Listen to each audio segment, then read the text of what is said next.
Halo anak-anak, kembali lagi kita akan belajar firman Tuhan hari ini.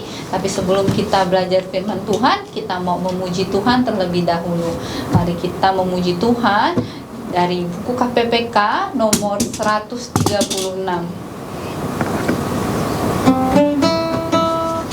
Saat Ia kembali.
Selanjutnya kita akan kembali memuji Tuhan dengan pujian nomor 323.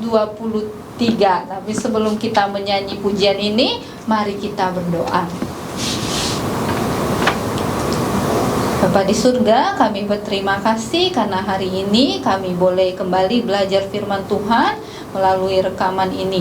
Tolonglah kami semua anak-anak-Mu supaya kami dapat belajar dengan baik, memuji Tuhan dengan sungguh-sungguh. Ampunilah kami semua atas segala dosa yang kami lakukan. Hanya dalam nama Tuhan Yesus kami berdoa dan mengucap syukur. Amin. Oke. Nah sekarang anak-anak, kita kembali memuji Tuhan. Pujian nomor 323.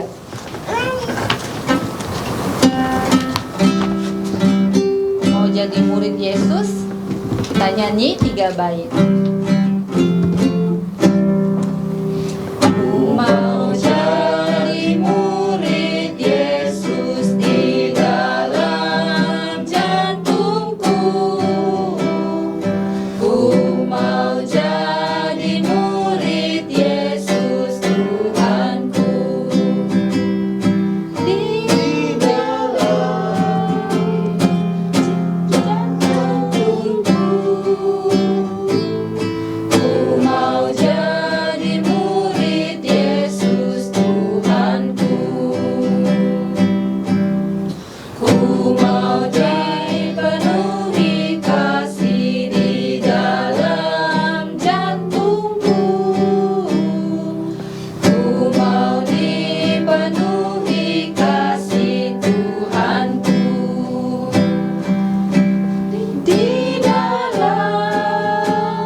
Pujian yang terakhir kita akan memuji Tuhan nomor 349. Untuk Yesus Tuhanku.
Selanjutnya kita akan mendengarkan firman Tuhan. Saya ingin kalian tetap duduk dengan tenang dan mendengarkan dengan baik. Lalu anak-anak yang ada di rumah, bertemu lagi bersama saya Lause Julimin di dalam pembelajaran kita tentang firman Tuhan. Firman Tuhan kita pada pagi ini kita ambil dari Kitab Kejadian pasal yang ketiga. Minggu-minggu sebelumnya kita sudah belajar dari Kitab Kejadian pasal 1 dan pasal kedua, di mana kita sudah belajar bagaimana Allah menciptakan langit, bumi beserta segala isinya di pasal yang pertama, dan yang di pasal yang kedua di mana Allah menempatkan manusia di Taman Eden, ya. Dan pada hari ini kita akan belajar di pasal yang ketiga di mana manusia jatuh ke dalam dosa. Oke, siap mendengarkan firman Tuhan hari ini? Oke. Ya, Lausa akan membacakan di pasal yang ketiga ayat pertama. Anak-anak silakan menyimaknya, mendengarnya dengan baik. Oke? Nah, Lausa akan membacakan. Adapun ular ialah yang paling cerdik dari segala binatang di darat yang dijadikan oleh Tuhan Allah. Ular itu berkata kepada perempuan itu, tentulah Allah berfirman, semua pohon dalam taman ini jangan kamu makan buahnya, bukan? Anak-anakku sekalian, kita lihat di sini ya, bagaimana Allah menempatkan Adam dan Hawa di Taman Eden. Selanjutnya apa yang terjadi? Allah berpesan kepada Adam dan Hawa. Adam dan Hawa, semua tumbuhan yang ada di taman ini semuanya boleh kamu makan. Tetapi ada dua pohon yang tidak boleh kamu makan buahnya. Ya, yang pertama adalah pohon pengetahuan yang baik dan yang jahat. Itu pohon pertama. Pohon kedua yaitu pohon kehidupan. Jadi Allah sudah berpesan kepada mereka, semua buah-buahan kamu boleh makan, kamu boleh nikmati, tetapi kedua pohon itu buahnya tidak boleh kamu makan. Kita sudah baca di ayat yang pertama, di sini dikatakan ular. Siapakah ular itu, anak-anakku sekalian? Ya, kalau kita melihat ular sekarang tidak punya kaki, bukan? Dia jalannya pakai apa? Pakai perut. Tahu nggak ada anak-anakku sekalian? Dulu ular itu sebenarnya punya kaki loh.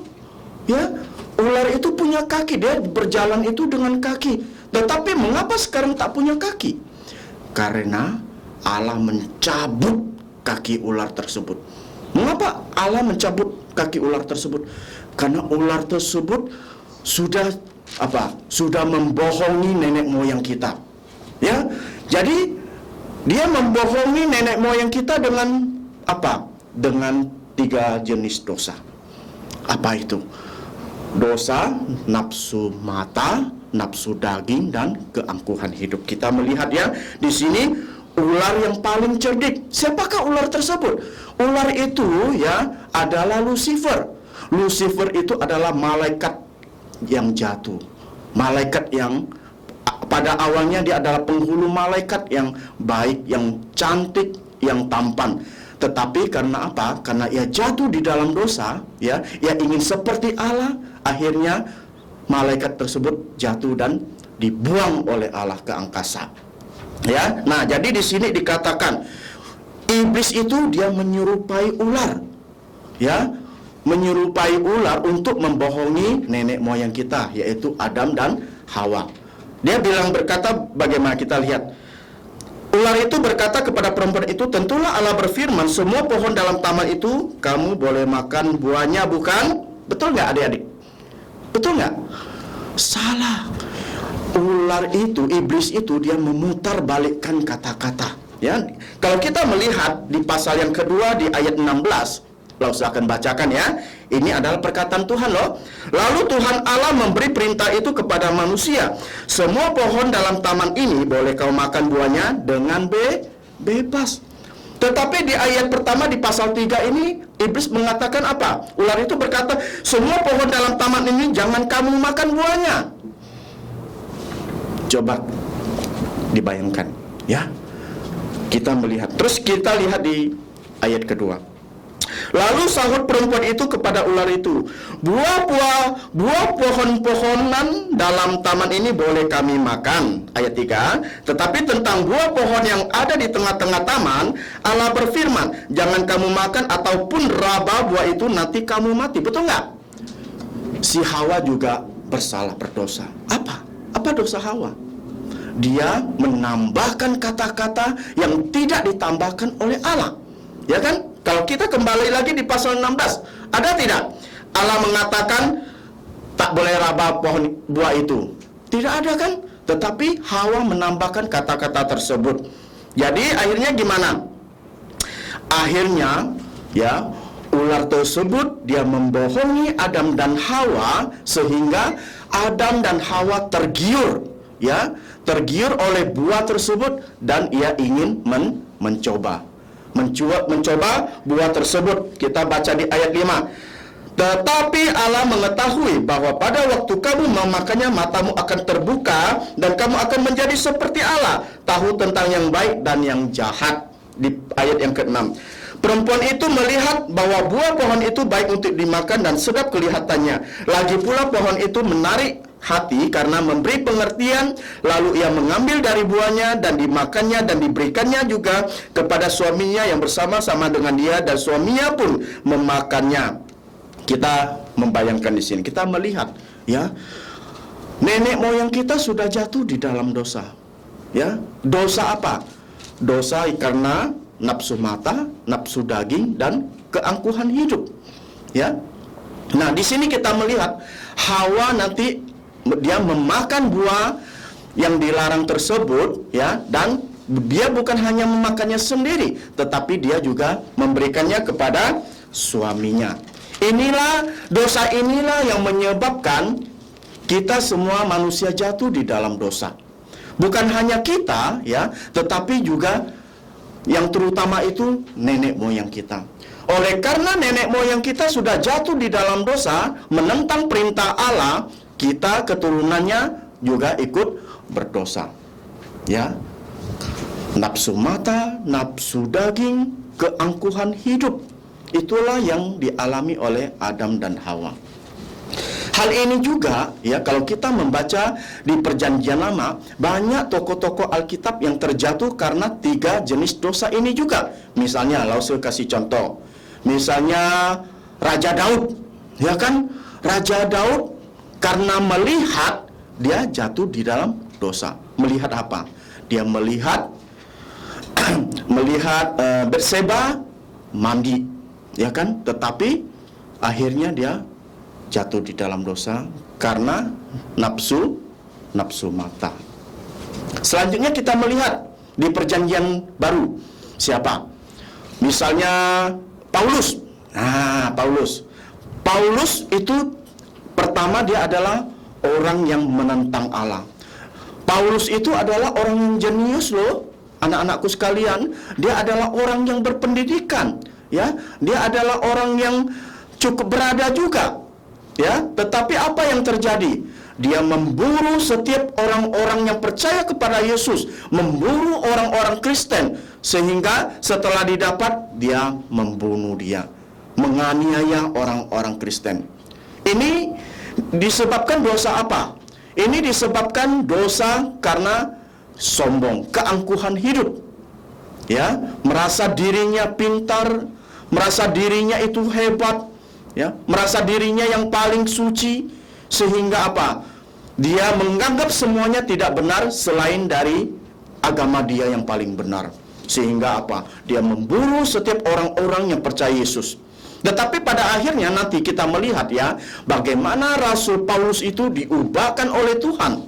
Sehingga yang pertama dia menjadi seorang teroris yang memburu orang Kristen, nanti Tuhan pakai dia menjadi seorang misionaris yang mengabarkan Injil keselamatan sampai ke Asia, sampai ke Eropa.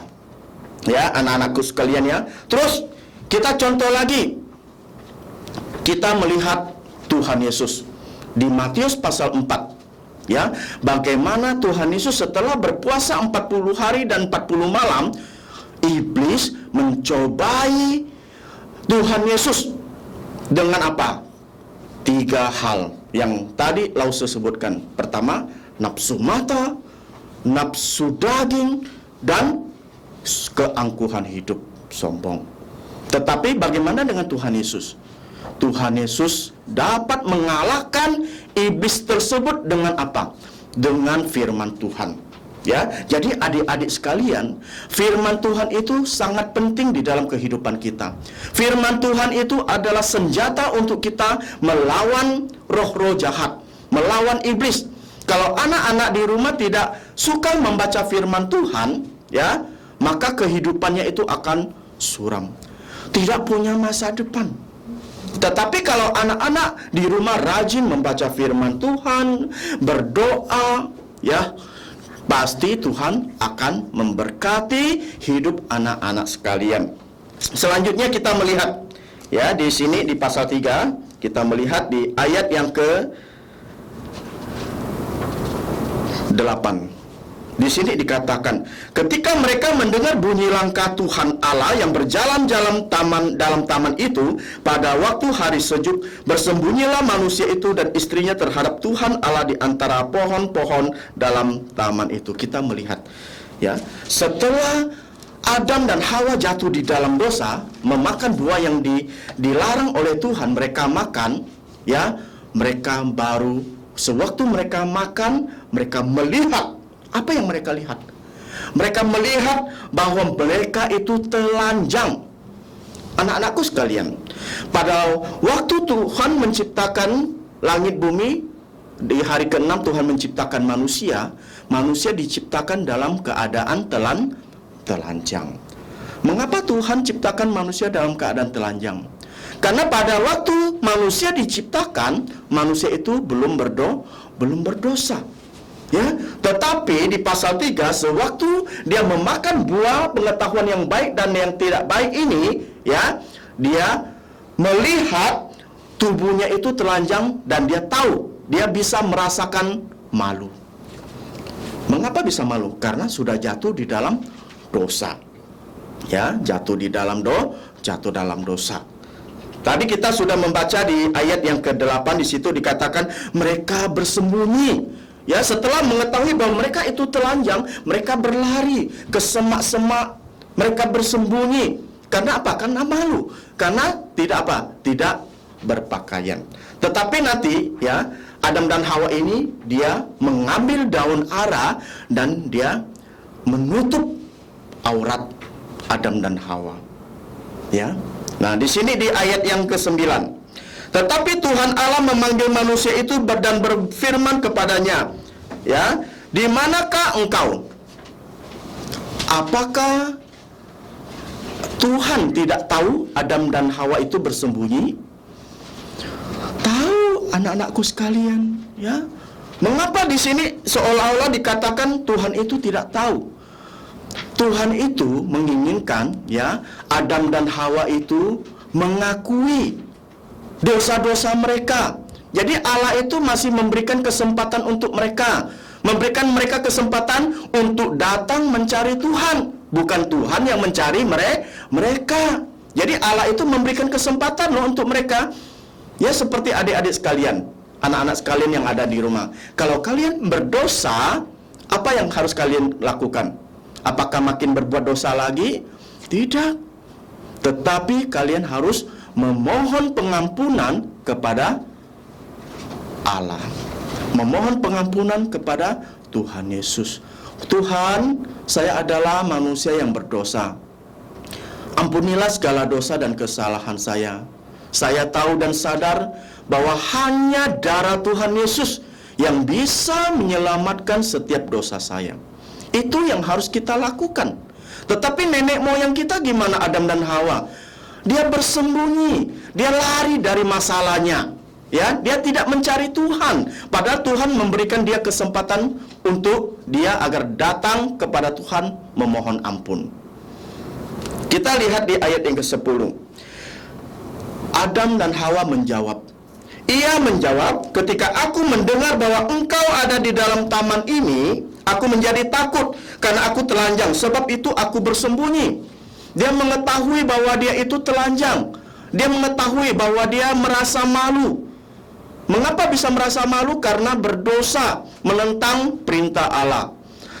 Apa yang Allah menyuruh dia jangan lakukan, dia lakukan. Itu namanya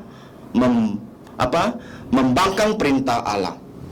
Ya. Nah, di sini di ayat 11, firman-Nya, siapakah yang memberitahukan kepadamu bahwa engkau telanjang? Apakah engkau makan dari buah pohon yang kularang engkau makan itu? Betul nggak? Makan nggak? Adam dan Hawa makan buah dan pengetahuan yang baik dan tidak baik tersebut. Allah mengetahui segala sesuatu karena Allah adalah Allah yang Maha Tahu, Maha Hadir, dan Maha Kuasa. Allah yang kita sembah itu adalah Allah yang Maha Tahu, Maha Hadir, dan Maha Kuasa. Jadi kita jangan sebagai anak-anaknya jangan macam-macam. Ya. Nah, di sini dikatakan manusia itu menjawab, perempuan itu menjawab, ya. Perempuan itu dia tidak mau mengakui bahwa dosanya sendiri.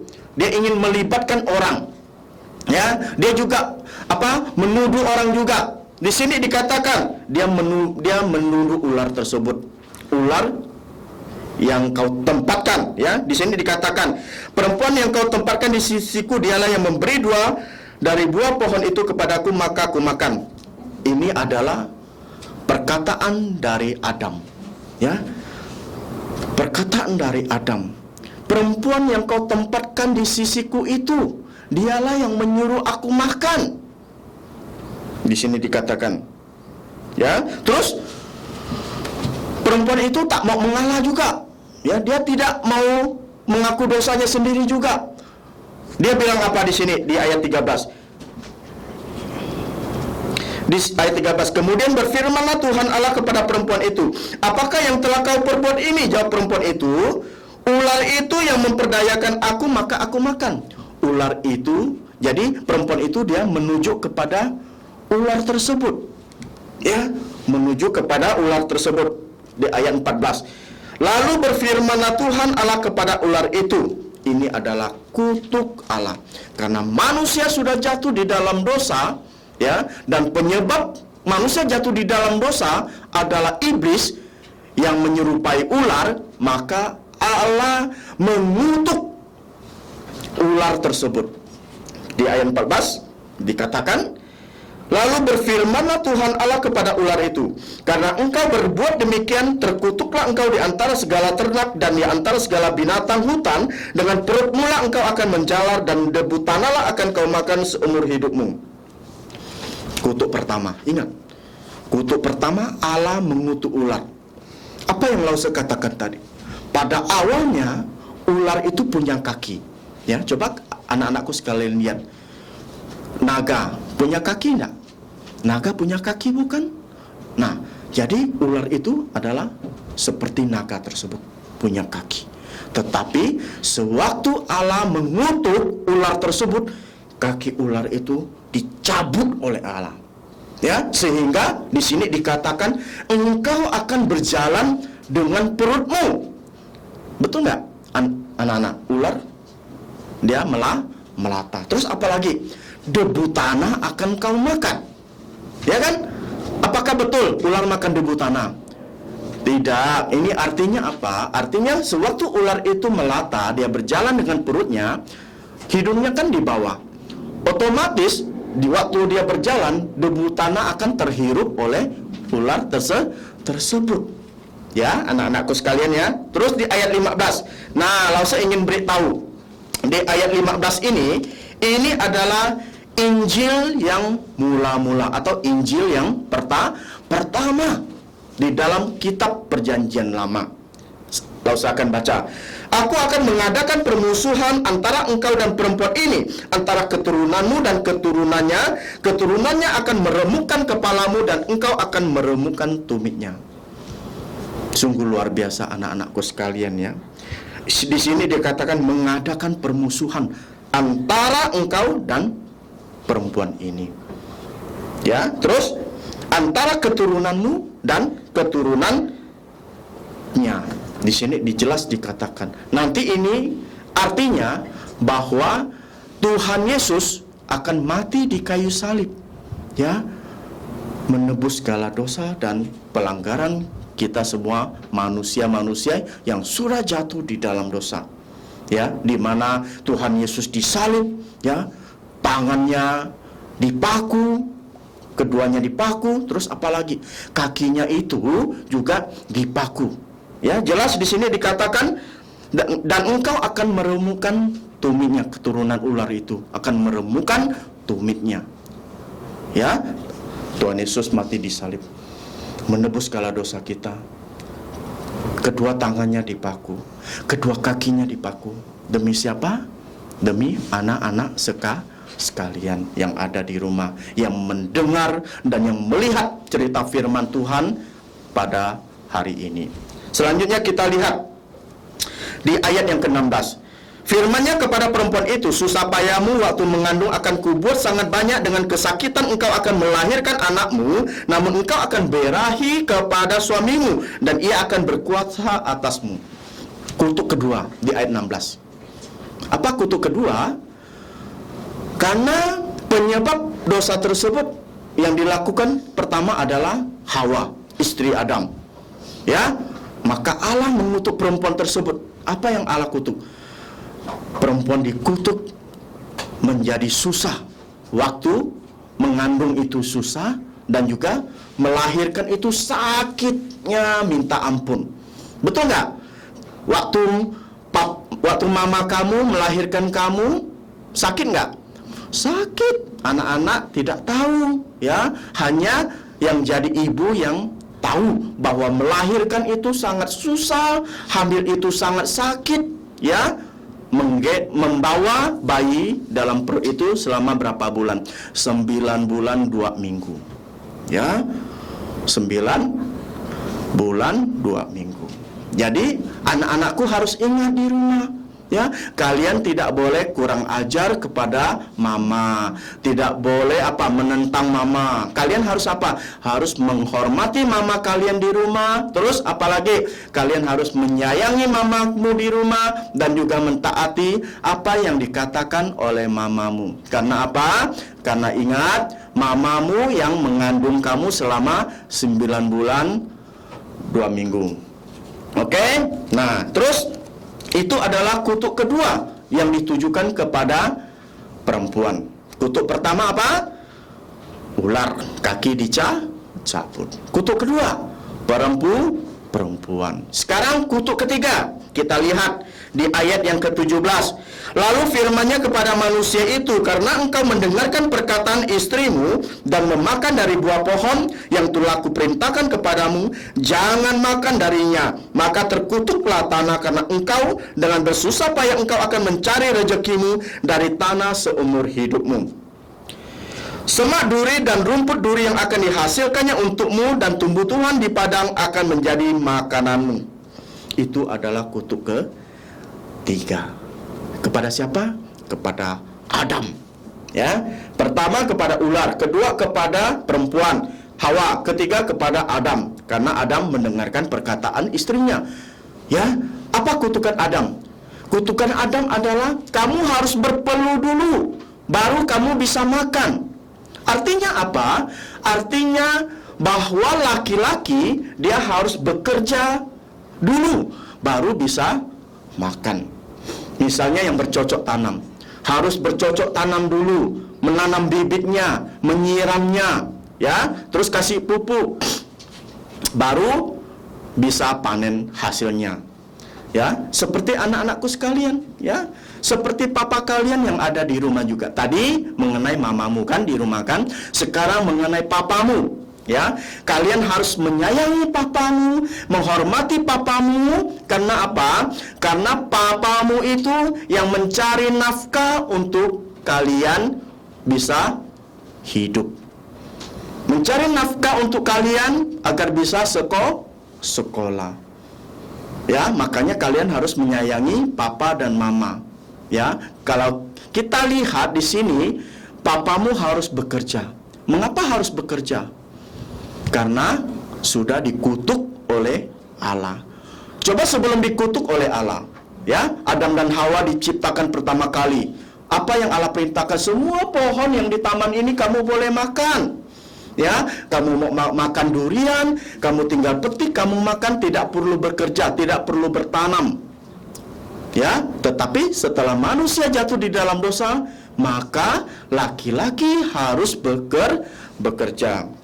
Selanjutnya kita lihat ayat di yang ke-19. Dengan berpeluh engkau akan mencari makananmu sampai engkau kembali lagi menjadi tanah, karena dari situlah engkau diambil, sebab engkau debu, engkau akan kembali menjadi debu. Di sini jelas. Ya, kutuk ketiga tadi kepada Adam, kutuk keempat Allah mengutuk tanah. Ya, mengutuk tanah. Kok mengutuk tanah, Lause? Coba anak-anakku sekalian melihat.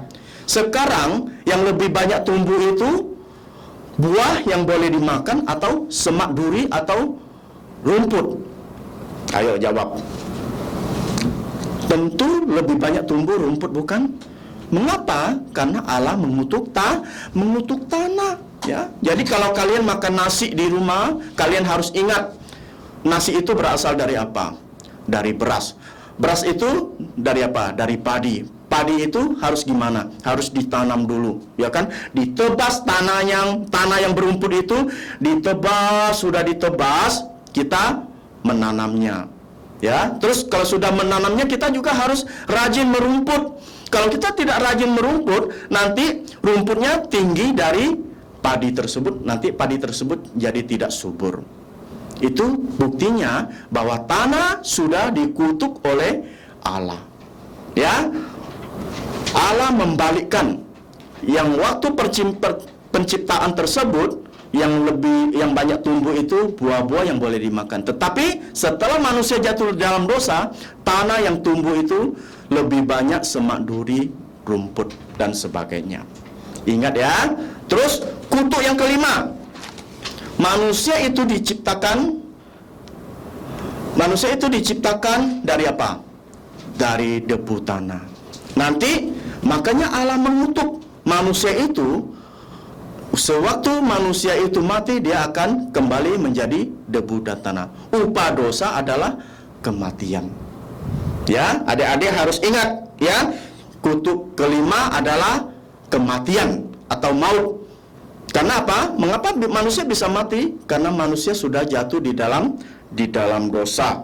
Dan hanya darah Tuhan Yesus yang bisa menyelamatkan dosa kita semua loh adik-adik. Ya, Tuhan Yesus mati di kayu salib hari Jumat, satu hari Sabtu, 2 hari Minggu, dia bangkit dari kematian, dia mengalahkan maut. Jadi kita sebagai manusia berdosa, kita harus apa? Kita harus bertobat. Kita mengaku dosa kita di hadapan Tuhan. Ya. Oleh karena dosa satu orang, semua ikut berdosa. Ya, tetapi oleh karena keselamatan yang hanya satu orang, yaitu Tuhan Yesus, kita semua yang percaya kepadanya, kita akan memperoleh keselamatan. Jadi anak-anakku di rumah, ya, setiap manusia itu berdosa. Upah dosa itu adalah maut, seperti yang tadi kita baca di ayat 19. Ya, terus kita lihat di ayat yang ke-20. Manusia itu memberi nama Hawa kepada istrinya, sebab dialah yang menjadi ibu semua yang hidup. Ayat 21. Dan Tuhan Allah membuat pakaian dari kulit binatang untuk manusia dan untuk istrinya itu, lalu mengenakannya kepada mereka.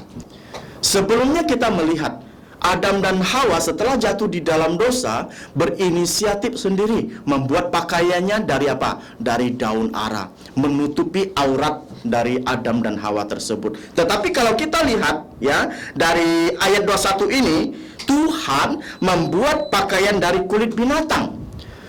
Adam dan Hawa membuat pakaian itu dari daun. Kalau daun itu tentunya pasti cepat robek, ya, terus tidak tahan lama.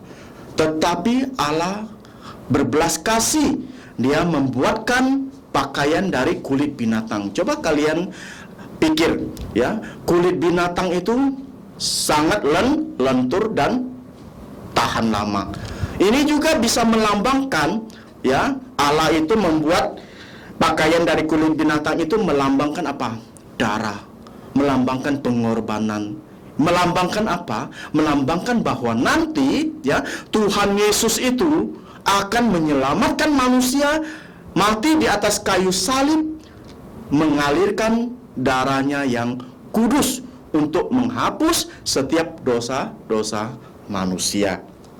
Selanjutnya kita lihat di ayat yang ke-22, berfirmanlah Tuhan Allah, sesungguhnya manusia itu telah menjadi salah satu dari kita, tahu tentang yang baik dan yang jahat, maka sekarang jangan sampai ia mengulurkan tangannya dan mengambil pula dari buah pohon kehidupan itu dan memakannya sehingga ia hidup untuk selama-lamanya. Ayat 23. Lalu Tuhan Allah mengusir dia dari Taman Eden supaya ia mengusahakan tanah dari mana dia ambil. Ayat 24. Ia menghalau manusia itu di sebelah timur Taman Eden. Ditempatkannya lah beberapa kerub dengan pedang yang bernyala-nyala dan menyambar-nyambar untuk menjaga jalan ke pohon kehidupan itu. Kita melihat di sini, karena manusia berdosa, manusia itu diusir oleh Tuhan keluar dari Taman Eden. Ya, tetapi Allah adalah Allah yang berbelas kasih. Ya, Allah berbelas kasih, Dia tidak membiarkan kehidupan anak-anak sendirian. Allah akan senantiasa menjaga kehidupan anak-anak, tetapi anak-anak harus percaya kepadanya. Pertanyaannya, maukah anak-anak percaya kepada Tuhan? Ya, kalian harus percaya ya kepada Tuhan Yesus. Kalau kamu percaya, bukan hanya kamu, ya, papa mamamu, keluargamu, semua kamu ajak percaya Yesus, sehingga satu keluarga dapat diberkati oleh Tuhan. Kiranya firman Tuhan ini dapat membuat anak-anak terberkati, sehingga anak-anak bisa setia dan beriman kepada Tuhan. Bukan hanya anak-anak, papa mama, keluarga besarnya juga boleh semakin percaya kepada Tuhan Yesus Kristus. Mari kita berdoa. Bapa kami yang ada di surga, ucap syukur dan terima kasih Bapa atas kebaikan-Mu di dalam kehidupan kami.